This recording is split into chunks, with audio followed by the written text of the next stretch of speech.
আসসালামু আলাইকুম রহমতুল্লাহ। আজকে আমাদের ন্যাশনাল ইউনিভার্সিটিতে ভর্তির ইংরেজি এমসিকিউ এর তৃতীয় ক্লাস। আজকে টপিক হচ্ছে নাউন অ্যান্ড ডিটারমিনার। প্রথম প্রশ্ন, dash my friends knew that I had got the job. Answer হচ্ছে not many of my friends knew that I had got the job. আমার খুব কম বন্ধুই জানতো যে আমি জবটা পেয়েছি বা চাকরিটা পেয়েছি। Second question, Emma looked for dark spots on the apples. Emma আপেলগুলোতে কালো দাগ খুঁজলো। She didn't see dash spot however, তবে সে দেখেনি, এখানে অ্যান্সার হচ্ছে এনি, কোনো দাগ। Question 3, dash thanks go to you for your generous help. মেন হবে many, answer many thanks go to you for your generous help. তোমার বিশাল সাহায্যের কারণে অনেক ধন্যবাদ।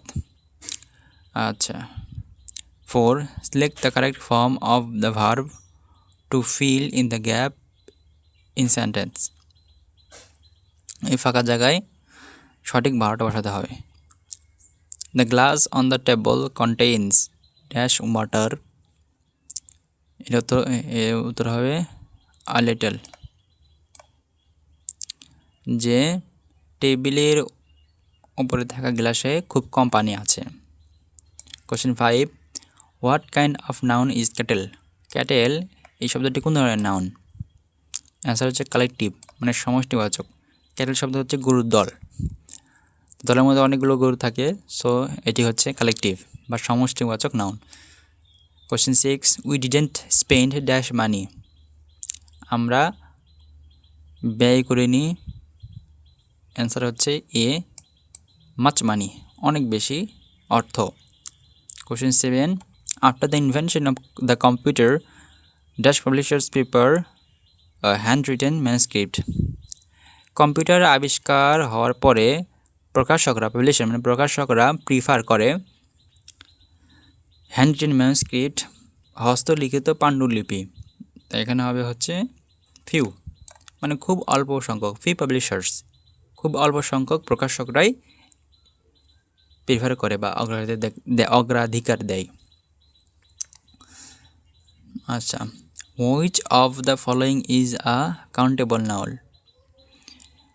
নিচে যে শব্দগুলো আছে তার মধ্যে কাউন্টেবল নাউন কোনটি। ফার্নিচার, মানি, নিউজ, হেডেক। অ্যান্সার হচ্ছে হেডেক। মাথা ব্যথা, মাথা ব্যথা গণনাযোগ্য নাউন কেন? কারণ সেটা বলা যায় যে কত মাথা ব্যথা হয়েছে, 2 বা 3 বা 4 বার, কিন্তু টাকা তো অসীম, গণনা করা যায় না। নিউজও তাই, ফার্নিচারও তাই। আচ্ছা, wisdom is better then strength. Here strength is a অথবা an proper noun, abstract noun, adverbial noun, collective noun. Strength মানে শক্তি, শক্তি হচ্ছে অ্যাবস্ট্রাক্ট নাউন। অ্যাবস্ট্রাক্ট মানে বিমূর্ত বা বিমূর্ত না, অমূর্ত, অর্থাৎ এই শক্তিটা দেখা যায় না। Okay, if you have any dash to make please write to the authority. যদি তোমার থাকে এনি ড্যাশ, এখানে হবে হচ্ছে কমপ্লেইন্ট, এটা না কিন্তু বি না, ডি, কমপ্লেইন্ট, অভিযোগ, two make. Please write to the authority, কর্তৃপক্ষের কাছে লেখো। আচ্ছা, what kind of noun is army. Army কোন ধরনের নাউন। এটা হচ্ছে কালেকটিভ, আর্মিতে একজন থাকে না, বহুজন থাকে, এই জন্য সমষ্টিগত। ওকে, এরপরে he spent dash time in playing football. এটা হচ্ছে মাছ, মেনি। মাছ না মেনি হবে, মাছ হবে। He spend much time in playing football, সে ফুটবল খেলাতে অনেক বেশি সময় ব্যয় করে বা কাটিয়েছে। তারপরে she gave me dash water. She gave me little, many, few, কোনটা হবে? সি উত্তর, লিটল, সে আমাকে অল্প পানি দিয়েছে। What kind of noun is charity? Charity কোন ধরনের শব্দ? Proper, common, collective, abstract. হচ্ছে অ্যাবস্ট্রাক্ট। এটা she wants to satisfy her thirst, সে তার তৃষ্ণা নিবারণ করতে চায়। বাট হি হ্যাজ, কিন্তু বাট হিয়ার ইজ, কিন্তু এখানে আছে dash water in the glass. Answer হবে হচ্ছে আ লিটল, মানে সে তার তৃষ্ণা নিবারণ করতে চায় কিন্তু খুব অল্প পানি আছে, আ লিটল, তাহলে আনসার হচ্ছে সি। আচ্ছা গেল 9। 10 which of the underlined words is a noun? নিচের কোন, যে নিচের শব্দগুলো আছে এই নিচের আন্ডারলাইন করা, এখানে আন্ডারলাইন করার নাই, এখানে বোল্ড আকারে লেখা আছে মোটা অক্ষরে, তার মধ্যে থেকে সবচেয়ে বেশি তার মধ্যে কোনটা নাউন? তো এর উত্তর হচ্ছে, আমরা একটু পড়ার চেষ্টা করি। এ নম্বর, দ্য হ্যাভেন্স আর অ্যাবভ, অর্থ হচ্ছে স্বর্গ ওপরে। তো ওপরে বলতে এখানে তো নাউন বোঝাচ্ছে না, ওপর নির্দেশ করতেছে, তার এটা না। B, the bird is flying above the field, মাঠের ওপরে পাখি উঠছে, এটাও না, উপর বোঝাচ্ছে কিন্তু নাউন বোঝাচ্ছে না। C, read the sentence given above, ওপরে যে বাক্যটি দেখে আছে সেটা পড়ো, এটাও না। D number, blessings come from above, ওপর থেকে, এই যে ওপর, এখানে নাউন বোঝাচ্ছে, ওপর থেকে ব্লেসিং আশীর্বাদ আসে। সো অ্যান্সার হচ্ছে ডি। 11 নম্বর প্রশ্ন, ইন দিস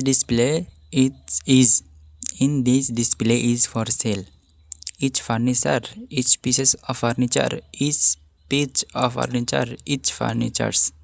তো এটা হচ্ছে ইচ পিচ অফ ফার্নিচার, মানে ফার্নিচারের প্রত্যেক পিস ইন দিস ডিসপ্লে, এই ডিসপ্লে যেগুলো আছে, মানে ডিসপ্লেতে যেটা আছে মানে হচ্ছে প্রদর্শনীতে যে ফার্নিচারের অংশগুলো দেখানো হচ্ছে ইজ ফর সেল, সেটা বিক্রির জন্য, ঠিক আছে। ওকে, এরপরে 12 নম্বর, there has been a breakthrough in the treatment of deaf patients. Deaf patient শব্দের কথা হচ্ছে বধির রুগী, বধির রুগীদের ট্রিটমেন্টে there has been breakthrough শব্দের অর্থ হচ্ছে অনেক অগ্রসর হওয়া বা অগ্রগতি পাওয়া গেছে, তাহলে বধির রোগীদের চিকিৎসার অনেক অগ্রগতি পাওয়া গেছে। হিয়ার ব্রেক থ্রু, প্রশ্ন করেছে here breakthrough is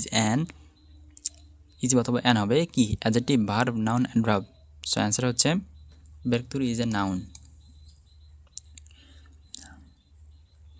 okay, এরপরে প্রশ্ন, we could barely get any information at the airport, so people seem to have dash idea about the flights. We could barely get any information at the airport, এর অর্থ হচ্ছে এয়ারপোর্টে আমরা তেমন একটা information তথ্য পাই না। সো তাই পিপল সিমড, লোকদের দেখে মনে হলো, টু হ্যাভ, তাদের আছে, এখানে হবে অনলি আ ফিউ, খুব অল্প, আইডিয়া অ্যাবাউট দ্য ফ্লাইট সম্পর্কে তাদের খুব অল্প ধারণাই আছে, লোকদের দেখে তাই মনে হলো। ওকে, 14 নম্বর, অল দো, অধিকন্তু, শি থট শি নু, অধিকন্তু সে মনে করেছিল সে জানে ড্যাশ অফ দ্য সাবজেক্ট, এর অ্যান্সার হচ্ছে মাছ মানে অনেক বেশি, মানে সাবজেক্টটার খুব বেশি সে জানে, সেমনটাই মনে করেছিল। তো the teacher asked a few details she hardly remembered, তো শিক্ষক আ ফিউ, তাকে জিজ্ঞেস করলো, আ ফিউ ডিটেলস, সাবজেক্টের ব্যাপারে বিস্তারিত কিছু প্রশ্ন, শি হার্ডলি রিমেম্বার্ড, কিন্তু সে খুব কমই মনে করতে পারলো বা সে মনে করতে পারলো না। আচ্ছা, তাহলে অ্যান্সার এখানে হচ্ছে she knew much, B number. আচ্ছা, B number, you have no right to do it, তোমার এটা করার কোনো অধিকার নেই। The underlined word is adjective, noun and verb, right, এখানে নাউন হবে, সিম্পল। ওকে, 16 নম্বর প্রশ্ন, what kind of noun is girl, girl শব্দটি কোন ধরনের নাউন? এটা হচ্ছে কমন, সাধারণ একটা শব্দ। 17 Rafiq always has dash problems with his tools. রফিকের সমস্যা আছে তার এই যন্ত্রপাতির সাথে। তো এটার উত্তর হচ্ছে মেনি, যে খুব বেশি প্রবলেম, তার এই যে যন্ত্রপাতি যেগুলো আছে সেই যন্ত্রপাতির সাথে খুব সমস্যা আছে রবিবের, মেনি প্রবলেমস। ওকে, 18 নম্বর, there is dash hope of his recovery. তার রিকভারির কি আছে, আশা আছে, মেনি, লিটল, ভেরি, ফিউ। অর্থাৎ B, little. There is little hope of his recovery, তার রিকভারির খুব অল্প আশায় আছে। এটা হলো আমাদের সেকেন্ড ক্লাস, এরপর আমাদের থার্ড ক্লাস আসবে।